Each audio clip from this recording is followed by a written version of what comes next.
वज़ीर-ए-आज़म शहबाज शरीफ ने वाज़ेह किया है कि सदर डोनाल्ड ट्रंप की मुदब्बिराना क़यादत के बाइस मुज़ाकरात मुमकिन हुए हैं। फील्ड मार्शल सैयद आसिम मुनीर का बातचीत में हम किरदार है और मिलकर दुनिया में इत्तेहाद कायम कर सकते हैं। अमरीका ईरान मुज़ाकरात अमन के लिए अहम मौका करार दे दिया। Peace and prosperity not only in the region where crisis really created humongous challenges, but this will have global peace.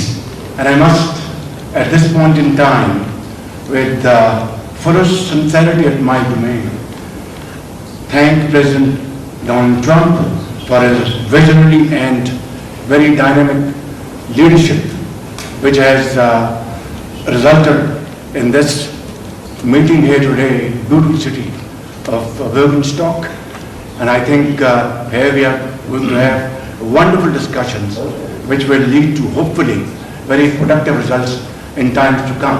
I'd like to thank Vice President Jerry Vance for his very able leadership in leading the United States team, and my very dear brother, Prime Minister of Qatar. He's like a very and dear brother.